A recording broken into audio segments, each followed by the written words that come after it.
Bienvenue à toutes et à tous, c'est Sébastien Bruno-Durand, le créateur du podcast indépendant Parlons de votre mental. Après une première saison avec 20 épisodes, avec des invités issus d'univers très variés, je repars à la rencontre d'incroyables personnalités qui, je l'espère, vous inspireront dans votre quotidien et viendront booster vos ressources psychologiques pour être performants dans vos réalisations personnelles, professionnelles, sportives et vous aideront à être bien dans vos baskets. Nos invités se livreront cette saison à un portrait chinois, parleront des actualités et projets qui les animent et des qualités mentales qu'ils utilisent depuis des années. Soft skills, confiance en soi, motivation, gestion des émotions, gestion des échecs, ainsi que leur capacité à rebondir pour toujours aller plus haut, plus loin, en étant toujours positif. Excellente écoute à toutes et à tous et découvrons avec plaisir notre invité du jour.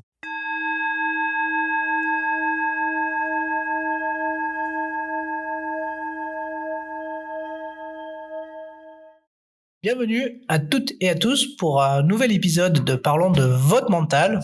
Et j'ai le plaisir d'inviter aujourd'hui Fred Geoffroy. Salut Fred. Salut Sébastien. Alors Fred, je suis très content de t'accueillir sur le podcast parce que comme tu sais, j'adore la communication. Et comme j'adore la communication, je suis hyper heureux de pouvoir t'accueillir parce que c'est ton domaine de prédilection et tu es un grand expert de cette thématique. Et même si on va parler de mental, je suis très content d'avoir un expert comme toi à mes côtés aujourd'hui. C'est également un grand plaisir Sébastien. On m'a beaucoup parlé de toi, donc je suis ravi d'être ici avec vous.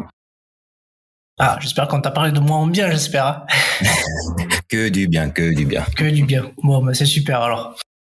Alors je retourne à tous ceux qui t'ont parlé en bien de moi, je leur retourne toute mon affection réciproque. Alors, je t'ai connu via LinkedIn, comme quoi sur les réseaux sociaux, on peut faire des connaissances et les transformer en des interviews, en des échanges passionnants. J'ai eu la chance de pouvoir te connaître grâce à Florence. Tu as la gentillesse de m'envoyer ton livre en même temps. Comment réussir vos messages, que je suis en train de découvrir avec passion, parce que c'est super intéressant. Et voilà, on est là pour parler de ton mental. Et avant toute chose, comme le veut la tradition du podcast, on va commencer par un portrait chinois, si tu en es d'accord. Avec plaisir. Alors c'est parti. Si tu devais choisir une couleur, laquelle choisirais-tu et pourquoi ? Alors le vert sans hésiter, avec toutes ses déclinaisons, le vert pomme, le kaki, le sapin, le vert d'eau, j'adore le vert, c'est la couleur de l'espoir. Si tu devais choisir un seul livre à emporter en vacances, lequel choisirais-tu ? Alors c'est ce que je fais déjà, c'est Surfer la vie de Joël de Ronet. Alors pourquoi ce livre ? Ce livre, en fait, je l'ai découvert il y a une quinzaine d'années. Un petit peu avant que je commence la pratique du surf, et c'est un livre qui parle effectivement du surf en soi, mais dans une vie courante, et qui parle de toute sa philosophie de vie, de tout son environnement avec les à côté de ce sport qu'on applique dans sa vie du quotidien. Et en fait, aujourd'hui, c'est quelque chose qui me correspond, qui me va très bien.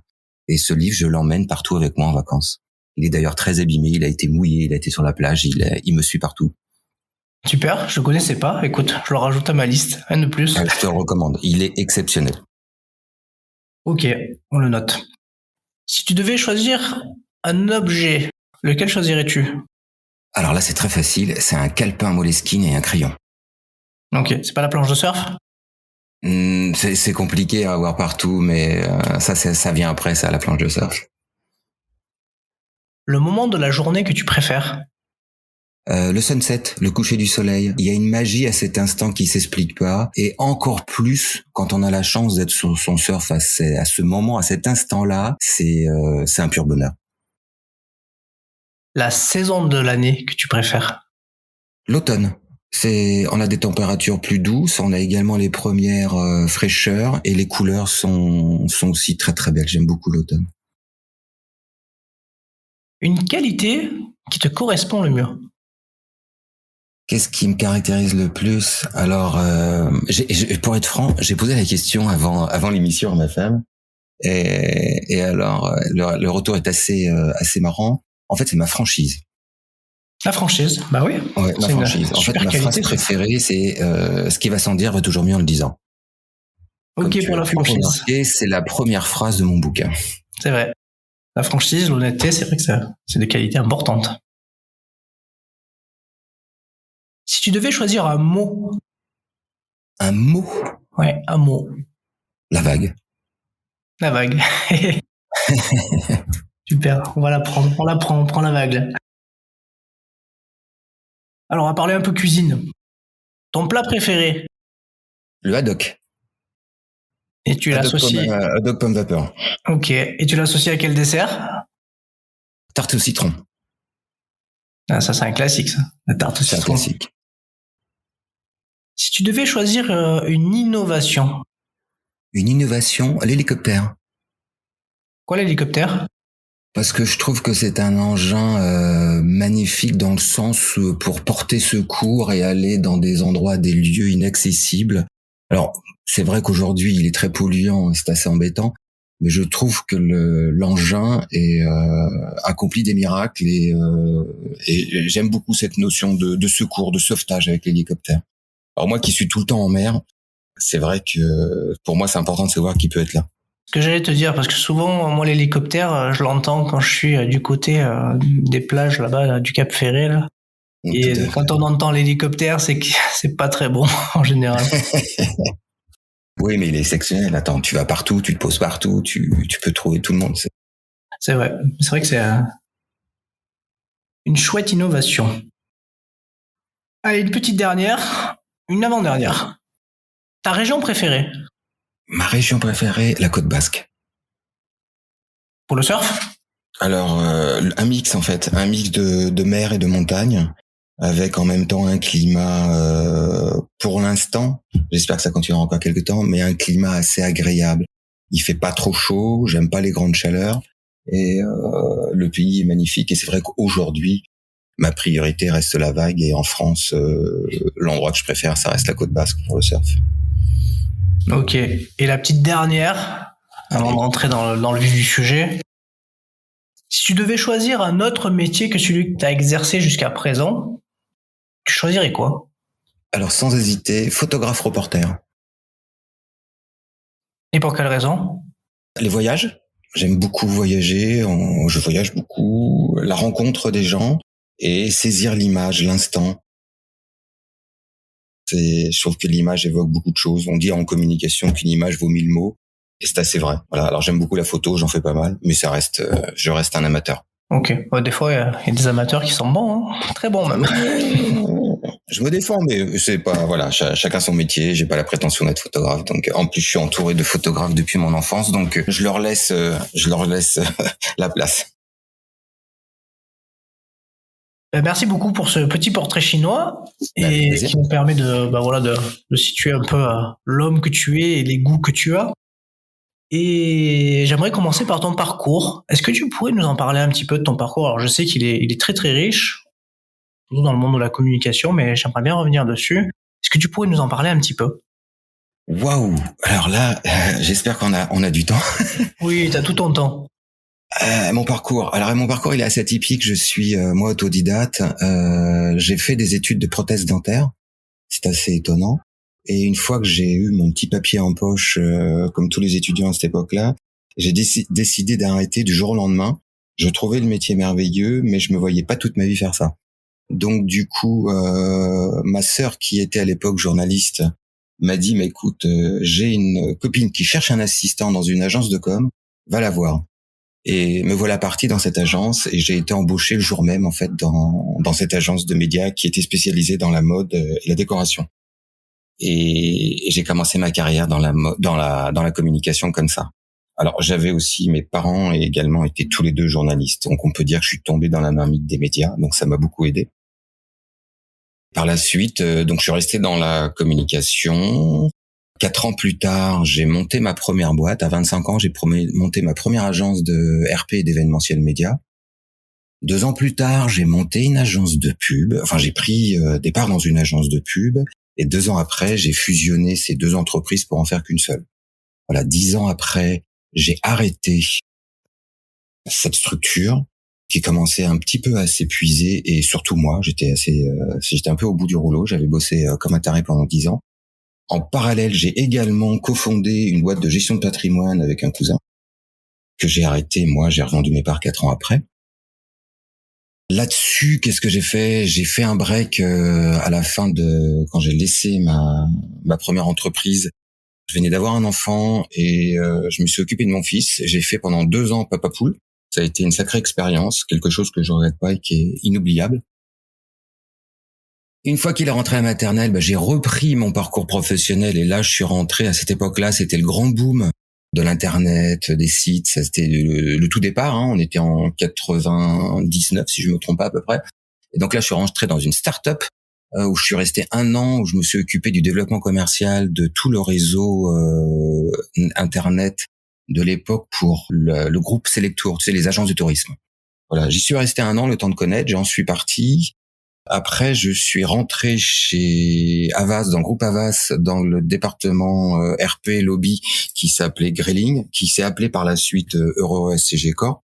Là, j'étais responsable des RP B2B pendant 1 an. J'en suis également parti pour aller dans le groupe WPP, qui est le numéro 1 mondial de la com.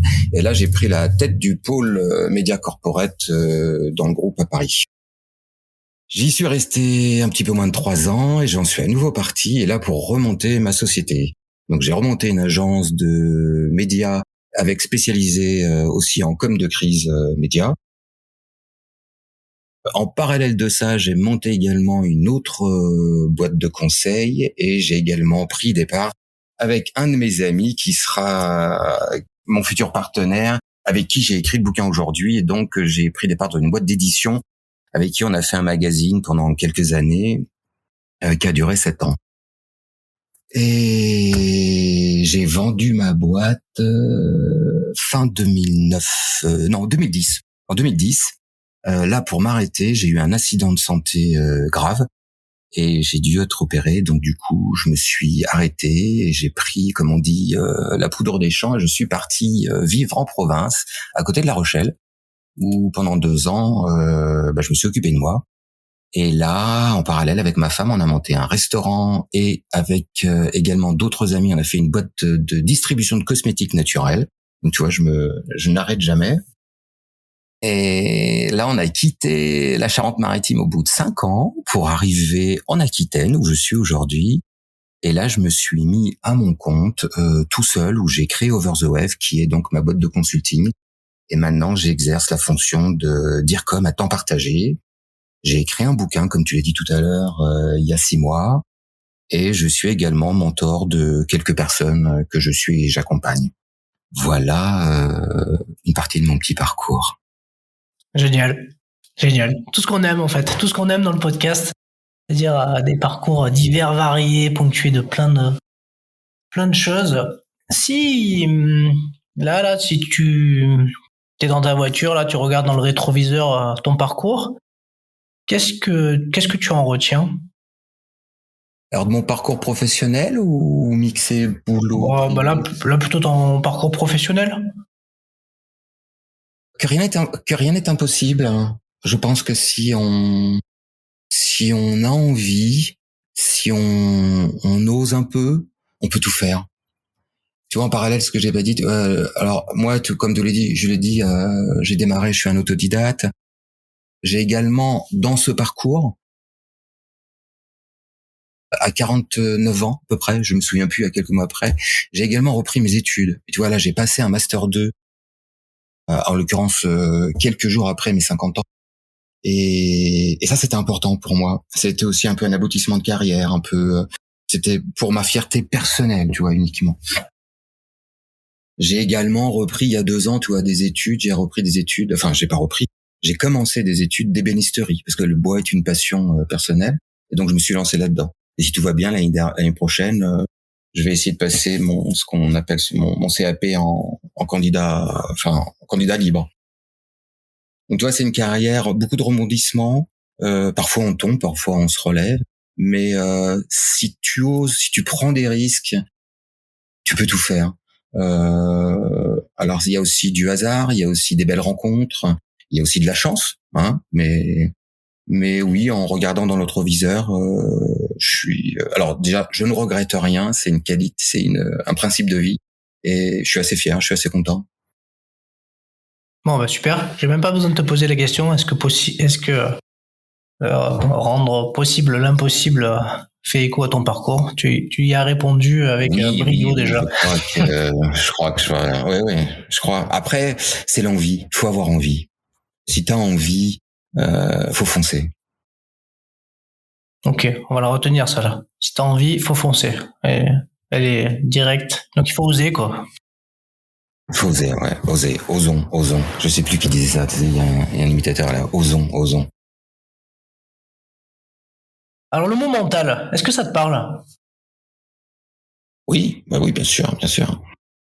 Alors si tu devais le définir, toi, ce mot, ça serait quoi ta propre définition?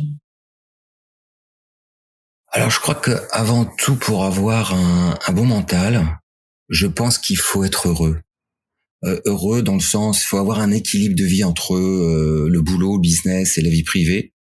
Et à ça, tu rajoutes un zeste de folie. J'aime bien ce côté, effectivement, le côté osé, zeste de folie. Le bonheur, en fait, est un peu obligatoire. Si t'es un peu triste, si t'as des soucis, etc., ça va être compliqué d'avoir le mental et de foncer, comme je dis tout à l'heure. Donc, je pense que le mental, c'est un équilibre de vie et un bonheur. Après, il faut trouver un espace, tu vois, d'évasion aussi pour se ressourcer. Moi, personnellement, depuis mon opération, j'ai besoin du sport et de la lecture. Si je fais pas du sport à minima une fois par semaine, je n'aurai pas mon équilibre et donc mon mental ne sera pas là. Alors le surf, moi, m'aide beaucoup parce que c'est un sport assez extrême, c'est un sport physique, c'est un sport ingrat et j'ai besoin de me confronter avec les éléments. Pour moi, le fait de me confronter aux éléments, ça me ressource, ça me rééquilibre et je maintiens mon mental grâce à ça. Donc si je comprends bien, en fait, c'est le sport et la lecture qui sont des éléments importants dans ta préparation mentale quotidienne. Ah oui, complètement. Alors la lecture, autant pour la détente, mais aussi pour l'apprentissage, la formation, l'information. Dans la communication, on a besoin d'être au fait de tout. Moi, c'est vrai que j'ai une soif. C'est peut-être aussi mon passé qui a fait que j'avais pas fait d'études avant mes 50 ans. J'ai ce besoin, cette soif de lecture, d'apprendre, d'emmagasiner sans arrêt. Ça m'apporte beaucoup de choses. Et puis le sport, effectivement, pour l'équilibre, il est hyper important. Ça permet d'expulser ce qui va pas. Ça te met en forme. Si physiquement tu te sens bien, moralement tu te sens. C'est un ensemble, c'est un équilibre complet. Ok. Est-ce que tu utilises d'autres... Dans le mental, il y a l'enthousiasme. Oui, l'enthousiasme. Oui, effectivement, l'enthousiasme. Mais j'allais dire, est-ce que tu utilises d'autres outils de la préparation? Il y a beaucoup de gens qui utilisent, qui font beaucoup. Il y en a de plus en plus qui font du yoga, il y en a qui font de la méditation, il y en a qui font du mindfulness. Est-ce que tu utilises ce genre d'outils? Non, je fais pas de méditation. Je suis un petit peu de yoga. Alors en fait beaucoup dans le yoga, je retiens quasiment que aujourd'hui tout ce qui est exercice de détente, de relaxation. Mais je fais peu de choses en fait. Je fais quand même beaucoup de sport, beaucoup de surf. Bon, je dis que c'est le minimum 6 fois par semaine, mais moi j'essaye d'en faire 2 à 3 fois par semaine. Donc tu vois, c'est quand même beaucoup. Je fais aussi un petit peu de golf. En fait, moi, c'est dans la dépense, c'est dans l'énergie. Moi, je m'équilibre, je me sens bien quand je vais loin, quand je vais dans l'extrême. Je suis moins à l'aise dans le calme. Ok, je comprends bien le surf, du coup. Ça. Voilà. Ouais, c'est une vraie thérapie. Alors, j'ai un autre outil que j'oublie, dont je parle peu, mais qui est très, très, très réparateur. C'est le jardinage. En fait, dès que je mets les mains dans la terre, j'évacue tout et en fait, je suis complètement libéré, je suis bien. Ok, c'est vrai que c'est... En tout cas, c'est fatigant le jardinage. Oui. Quand on se prend en jeu... Oui, mais c'est magique. Le jardinage, les mains dans la terre, en fait, j'ai l'impression qu'il y a une transmission entre la tête, la terre, la nature et ça part en fait. C'est étonnant. La nature est étonnante pour ça. Parler d'enthousiasme juste avant là. Pour toi, l'enthousiasme, c'est quelque chose qui est primordial pour le montage? Oui, je pense, ouais. Oui, c'est important. Enthousiasme, comme tout à l'heure, je te disais, je parlais aussi de l'envie. Je pense que l'un va pas sans l'autre. Si t'as pas envie, si t'es pas enthousiaste, tu vois, si t'es pas volontaire, s'il y a pas ça, si t'es pas heureux, tu vois, c'est compliqué d'avoir le mental. Enfin, après, moi, je réagis comme ça. On est tous différents, donc chacun peut avoir des méthodes différentes. Mais j'ai besoin d'avoir cet enthousiasme, cette envie, tu vois, cette niaque, ce bonheur. Si j'ai pas ça, c'est sûr que le mental, ça sera plus compliqué de l'avoir derrière. On va parler de confiance. Confiance en soi. Bah, en l'occurrence, on va parler de la tienne. Elle s'est construite comment, ta confiance? Alors moi, la confiance, elle vient pas toute seule, c'est vrai. C'est un long chemin. Je l'ai acquis vraiment avec le temps et l'expérience. Et en même temps, il y avait le temps et l'expérience, mais ce qui est aussi très important, je crois, d'ailleurs, je crois savoir que tu vas m'en parler après, c'est le regard des autres et la bienveillance. Parce que si tu veux avoir confiance en toi, si le regard des autres est toxique, polluant, ou négatif, c'est beaucoup plus dur d'avoir confiance en toi. Si t'as pas de bienveillance, si ton environnement est négatif, c'est aussi compliqué. Tu auras 2 fois plus de choses, toi, à mettre en place pour avoir confiance en toi. Bon, maintenant, plus le temps passe, soit quand t'es jeune, quand t'es ado, bah t'as moins confiance en toi, t'es moins sûr de toi, donc ça c'est normal. Mais avec le temps, tu bosses, tu réussis. Alors, mais tes erreurs, pareil, t'apprennent aussi à rebondir, à avoir plus confiance en toi. Donc oui, le temps, l'expérience, la bienveillance et le regard des autres. Je pense que c'est important en tout cas pour avoir confiance en toi. Et puis il faut bien t'entourer. Je pense qu'il faut bien s'entourer. Ton environnement, l'entourage, tes collaborateurs, tes partenaires, puisqu'on parle business, hein. Si tu t'entoures avec des bons collaborateurs, tes fournisseurs et tes clients, il faut. Toi, sur LinkedIn, il y a quelques jours, il y a eu un post d'une amie, bah c'est pas pour pas la citer, tiens, Florence Grégeois, la fameuse, la grande Florence Grégeois, que j'adore au passage. Elle a fait un post et derrière je disais que en général nos clients ou nos relations, ou ce qui fait que ça marche ou pas, qui se ressemblent s'assemblent. Je pense qu'on est responsable. Alors à part exception, à part les CONS et quelques fous, je veux dire, on a les clients qu'on a envie d'avoir, qu'on mérite. Et si un client s'en va ou nous paye pas, je pense qu'il faut mieux regarder là où on a fait une erreur nous, parce que c'est nous-mêmes. On a dû laisser une fenêtre, on a laissé une ouverture, on a loupé quelque chose, tu vois. Et si t'as confiance en toi et que t'as un bon environnement, il y a pas trop d'erreurs qui va se créer. Tu vas pas avoir trop de soucis. Et logiquement, bah c'est un peu comme tu vois, la pelote de laine, tu vas tirer sur le fil et tout va bien se passer. Ouais, je vois. Et du coup, en lien avec la confiance, tu t'es quand même lancé plusieurs fois dans l'aventure entrepreneuriale en lançant diverses boîtes. Comment est-ce qu'on c'est en comment dire, t'en lances une et puis du coup tu dis bah t'as le courage de lancer les autres. Le mécanisme mental pour pouvoir se lancer dans plein d'aventures entrepreneuriales, ça t'est venu comment en fait? Je crois que ça vient en grande partie de mon enfance. Je te l'ai dit au début, je suis autodidacte, donc j'avais pas fait des grandes études et j'ai dû bosser 2 fois plus pour réussir au départ. Et donc tu dois faire tes preuves. Après, quand ça marche, il faut oser d'abord, c'est prendre des risques. Une entreprise, c'est une véritable aventure. Les entrepreneurs, on dit que c'est un peu les nouveaux aventuriers des temps modernes. C'est beaucoup de risques, tu prends des risques. Je veux dire financiers. Quand tu te lances, t'empruntes, tu prends une somme, il faut que tu engages des gens, tu prends des locaux, t'achètes des machines. Alors moi, je suis dans le service, dans le consulting, donc mes risques sont pas énormes, mais malgré tout, tu investis quand même quelques dizaines de milliers d'euros. Tu prends aussi du personnel, tu peux te tromper. Mais j'aime le risque à tous les niveaux. Et puis quand ça marche, c'est hyper gratifiant. Maintenant, j'aime aussi cette création d'aventures avec d'autres. Je n'ai jamais créé une société sans associés. Je me suis toujours lancé avec des associés, des partenaires. Alors après, ça marche pas, c'est pas grave. C'est comme dans la vie, un couple, je veux dire, c'est jamais tout rose. Une fois qu'on a grandi, on sait que rien n'est parfait. Donc on évolue et on s'adapte à la situation. Après, moi, j'ai cette boulimie de créer. J'aime la création, j'adore l'entreprise. L'entreprise, c'est quelque chose qui me passionne. Même si aujourd'hui, voilà, maintenant je me suis mis seul, mais je suis plus en fin de carrière qu'en début.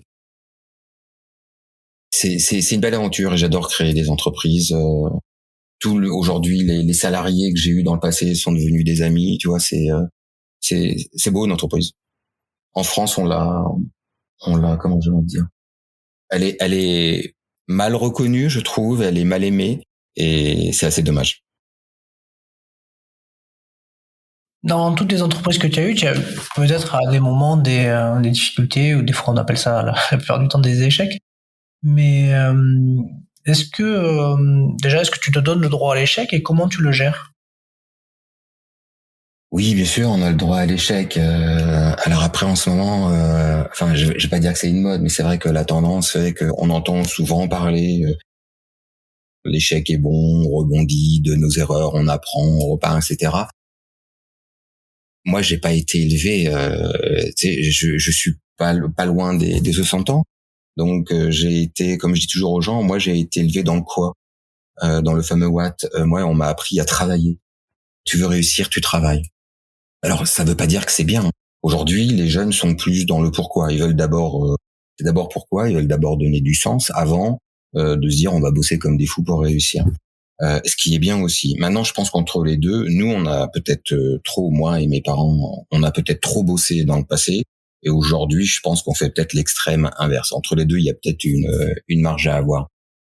Donc oui, l'échec, bien entendu, on y a le droit. Bien entendu, on apprend de ses erreurs, mais pas toujours. Hein. Parfois, on refait les mêmes erreurs. Hein. Ça arrive.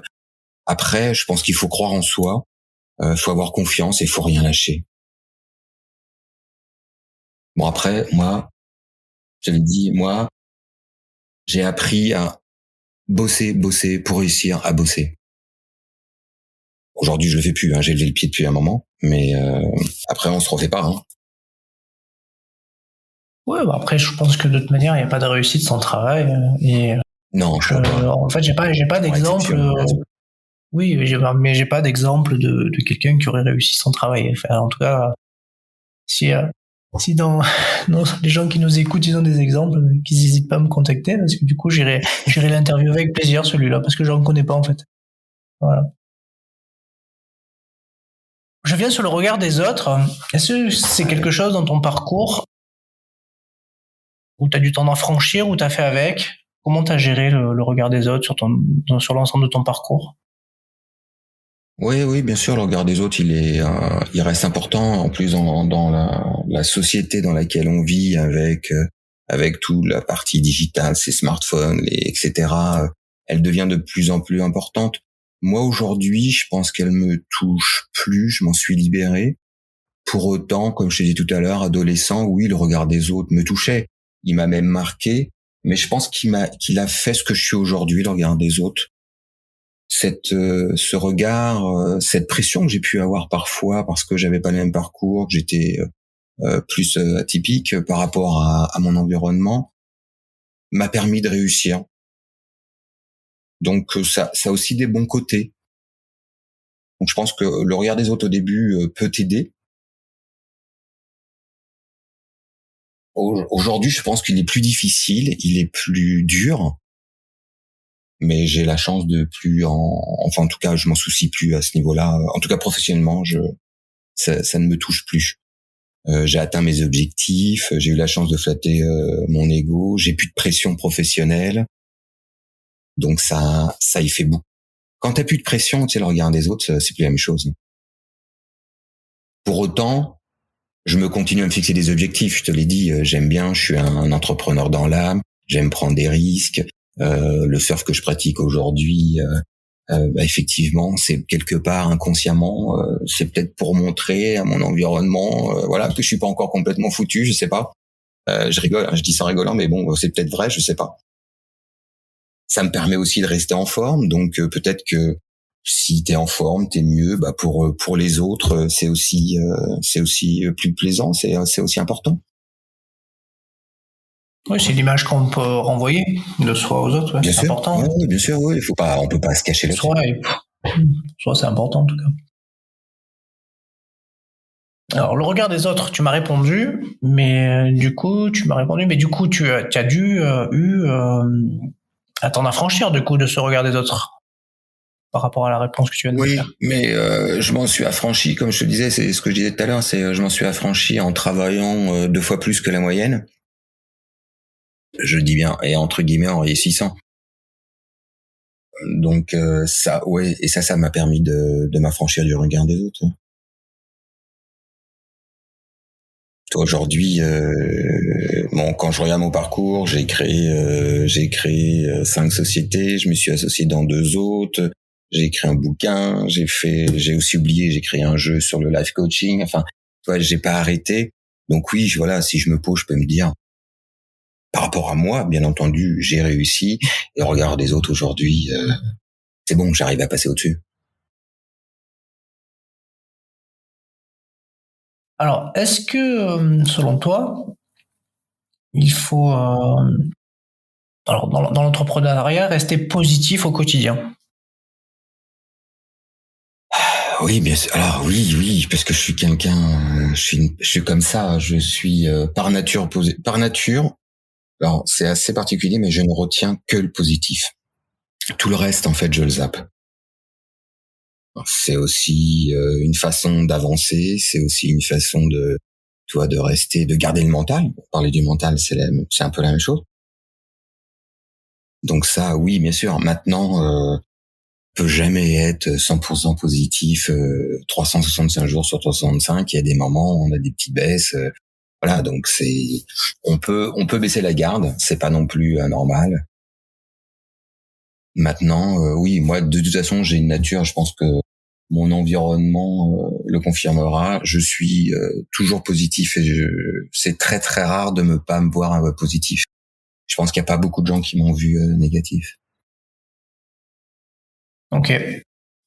Parce que souvent, c'est un peu un courant qu'on a, être positif, soyez positif, on en entend beaucoup parler, mais très souvent, il y a des entrepreneurs avec qui j'ai discuté qui me disaient, oui, bon, ils sont bien gentils, restez positif, mais des fois, quand tu rencontres des difficultés, dans la difficulté même, tu peux pas être toujours positif parce qu'elle te vient, elle te tombe dessus. Sur le coup, tu prends une gifle. Alors sur le coup, tu essayes de la transformer en quelque chose de positif pour aller de l'avant, mais t'as quand même pris la claque, quoi, tu vois. Et ça m'avait fait réfléchir un petit peu sur le fait de rester positif au quotidien, mais voilà, Oui, mais comment même si tu prends transformer. la claque, le fait de prendre une claque ne doit pas t'empêcher de rester positif. Tu prends une claque, ok, j'en prends des claques, j'en prends comme tout le monde. Je veux dire, personne peut dire qu'il en prend pas, mais ça m'empêche pas peut-être que mon mental fait. Alors moi, je te le dis, ce que je te disais, c'est par principe, je ne retiens que le positif. C'est aussi une façon de me protéger. Si effectivement tu penses à ce qui va pas, tu penses au passé, c'est sûr que ça va être plus compliqué de rester positif. Moi, voilà. Alors c'est peut-être, tu vas dire, c'est peut-être facile. D'autres diront peut-être que oui, c'est pas bien non plus de pas voir. Moi, je retiens que le positif et j'avance. Je regarde toujours devant moi. Je regarde jamais derrière. Je regrette jamais rien. C'est un principe. C'est une règle de vie, ça. Et j'essaye, dans la mesure de possible, de partager au maximum avec mes amis, mes potos, tu vois, mon environnement, ma femme, mes enfants. Le fait aussi de beaucoup, moi je parle beaucoup. Le fait de beaucoup parler te permet de rester positif parce que t'évacues. Tu vois, tout à l'heure, on parlait d'évacuer en jardinant ou en faisant du sport ou d'autres ont d'autres techniques.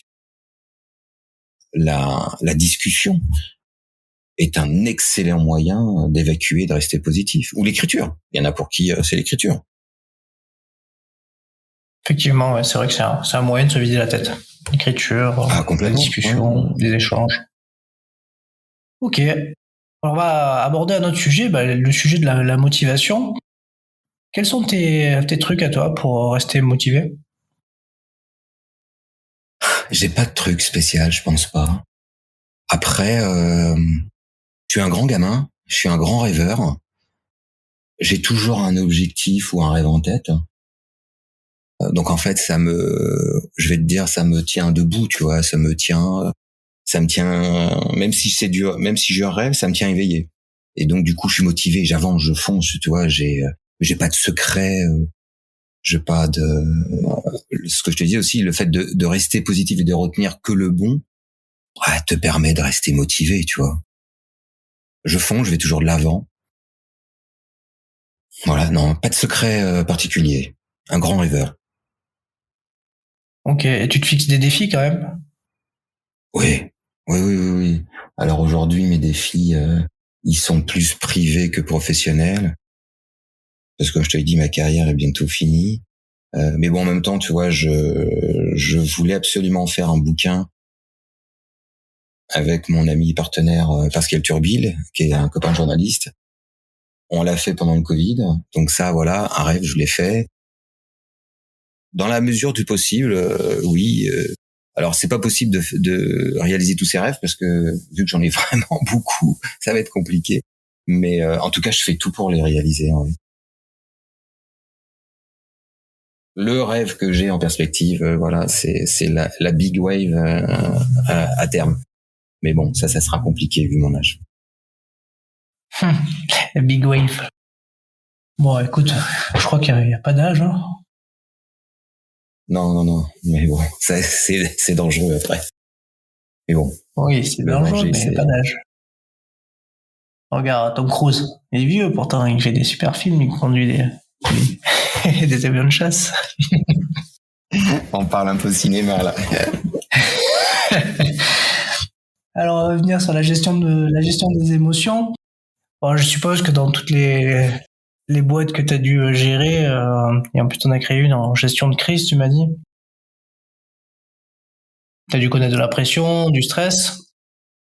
Et si la réponse elle est affirmative, comment tu as fait comment tu fais toi en fait pour gérer voilà la pression, le stress, en tout cas quand elle arrive moi, quoi. En fait, alors à titre professionnel, je vais pas dire que c'est simple et facile, mais plutôt quand même pour moi, dans le sens où, alors je suis quelqu'un de très organisé, très rigoureux, et je pense que ce petit mix me permet de bien gérer les crises professionnelles. Dans le sens où déjà, alors une crise professionnelle, une gestion de crise comme on dit, elle ne se gère bien que si tu as fait ta prévention avant, si tu l'as prévu avant, si tu t'es organisé avant, si tu as tout mis en place pour que rien ne t'arrive. Donc, comme c'était effectivement une particularité professionnelle, en tout cas une spécialité, j'ai eu aussi pendant de nombreuses années cet exercice, ces méthodes, ces process que j'ai pratiqués pour le travail. Donc, du coup, moi-même, je m'y astreignais. Il faut être très organisé, très rigoureux pour faire ça.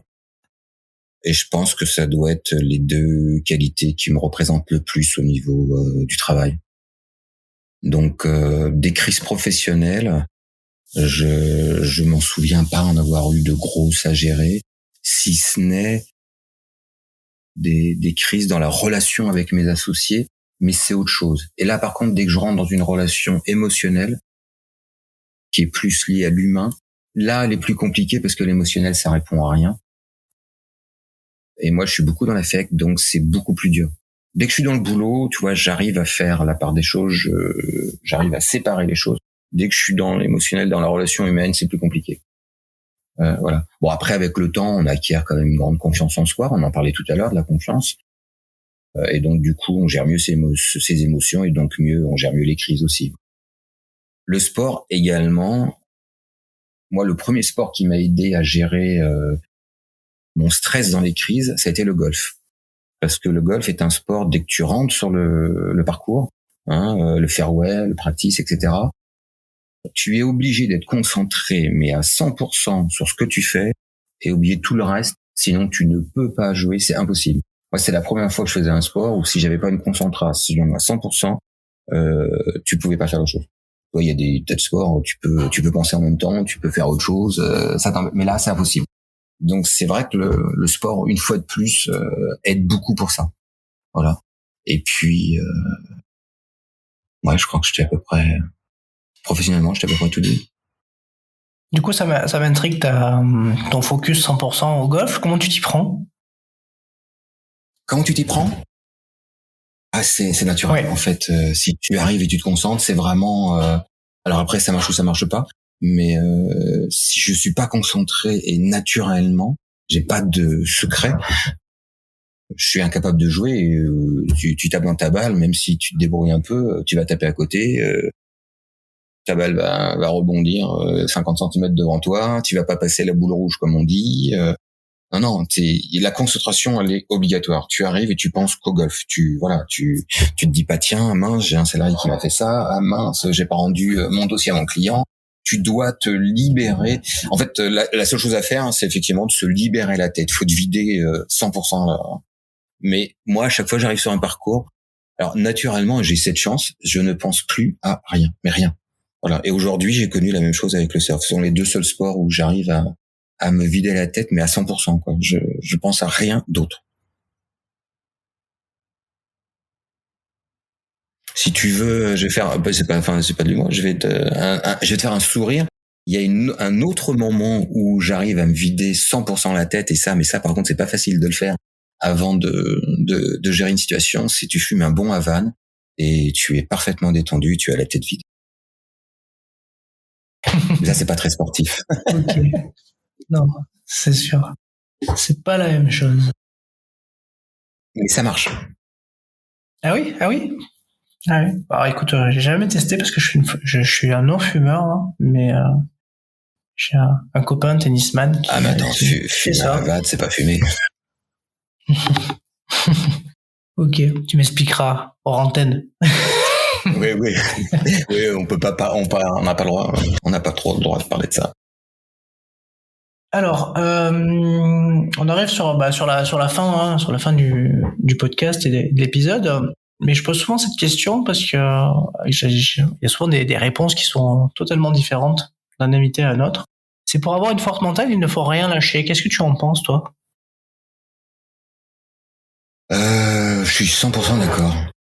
Je suis 100% d'accord. Je suis complètement en phase avec ça. Alors moi, en fait, je suis un joueur. Je suis un gros joueur. J'adore le jeu, mais le jeu pour le jeu. Je joue pas pour gagner. Je m'en fous de gagner, mais j'adore jouer. Donc oui, faut rien, le rien lâcher.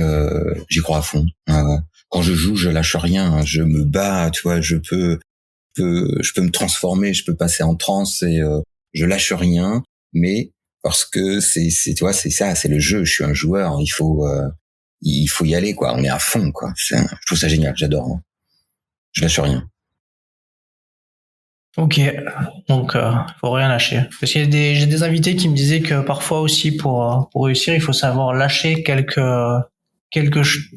voilà des éléments qu'il faut lâcher pour pouvoir être plus efficient sur d'autres. Oui, oui, oui. Alors bien sûr, mais là c'est différent. Alors après, oui, oui. Alors moi, tu sais, t'as peut-être remarqué, mais je suis assez noir, assez blanc. Je suis à fond. Je donne tout ou pas. Quand je dis on lâche rien, bien sûr qu'il faut lâcher parfois, comme on dit, il y a la négociation, on est à l'écoute, bien entendu. Après, c'était plus quand tu dis rien lâcher dans le mental, si tu veux y arriver, y réussir, rien lâcher dans le sens où je suis pas là dans une relation où je vais devoir effectivement demain tu négocies un contrat avec un client, bah bien entendu, il y a des concessions à faire, c'est comme dans la vie, une vie avec un conjoint, toute ta vie tu feras des concessions, tu peux pas dire bah c'est comme ça, sinon tu restes tout seul et ça sera plus simple. Mais par contre si tu lâches rien, si tu veux gagner, moi je te dis c'est vrai que je suis un joueur, j'aime la gagne. Tu vois aujourd'hui quand j'affronte une vague, si je pars avec l'idée que je vais lâcher, je vais me planter, je vais pas y réussir. Quand une vague arrive à toi, il y a beaucoup de gens qui croient, bah tiens, il vaut mieux partir, allez hop, et je vais me laisser emporter, et c'est un peu simple. Quand il y a une grosse vague qui arrive face à toi, il faut l'affronter. C'est la seule solution, tu dois passer dessous. Si tu te laisses emporter, tu vas te faire passer dans une machine et tu vas te faire très mal. Donc, je suis dans cette démarche-là. Pour autant, bien évidemment, je reste à l'écoute et on peut lâcher des choses. Mais j'aime la philosophie de rien lâcher. Ça fait partie de mes fondamentaux. Ouais, bah, rien lâcher dans le sens, on s'accroche et quoi qu'il arrive, voilà. on va vers l'objectif. J'ai aussi été quand je dis éduqué, c'est pas forcément mes parents, mais je fais partie d'une génération où tu veux réussir, tu bosses, tu vois, t'avais pas le choix, on me posait pas la question, tiens, tu veux de licence ou quoi? Non, ça n'existait pas à l'époque. C'était, on a des fondamentaux, on lâche rien, on y va, on fonce. Mais c'est ma mentalité, c'est aussi ma personnalité, donc c'est quelque chose qui me va très très bien de rien lâcher. Allez, une petite dernière question. Allez. Est-ce qu'il y a une citation qui t'inspire et qui guide ton quotidien? Alors oui, là c'est très facile. Les folies sont les seules choses qu'on ne regrette jamais. Bah super, on va la garder. Tu vois, ça me...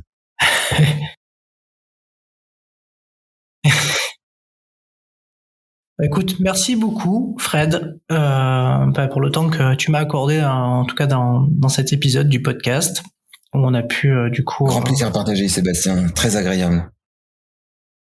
Et en tout cas, encore un épisode riche. Et du coup, si on veut échanger avec toi, se procurer ton livre, comment on fait ? Alors, pour se procurer le livre, il faut aller sur Internet parce qu'il est en vente exclusivement sur réussir-vos-messages.fr. Donc, réussir-vos-messages.fr avec un tiret entre chaque mot là-dessus. Et pour me contacter, me rencontrer, alors là, c'est très facile. Je suis vraiment dans le partage, j'adore partager, bénévolement, amicalement ou professionnellement. Il n'y a pas de souci, on en discute. Et ça, vous avez toutes mes coordonnées sur LinkedIn. Voilà, par contre, je suis pas ailleurs. Je suis pas sur Facebook. Je suis pas sur les autres réseaux. Ok, super. Avant de clôturer l'épisode, est-ce que tu as un message, quelque chose à nous faire passer avant de qu'on quitte ? Quelque chose qui te tient à cœur ? Quelque chose qui me tient à cœur. Toujours croire en soi. Je pense que c'est hyper important. Faut croire en soi et foncer. Je l'ai dit tout à l'heure. Je pense que c'est ça. Croire en soi et foncer. C'est un beau mot de la fin, je te remercie. Ouais, mais c'est moi. Bah oui, et on va essayer de, on va continuer à croire en soi et aller de l'avant, Merci beaucoup Fred pour tous ces échanges et je te dis du coup à très bientôt, à très vite. Merci Sébastien, à très bientôt.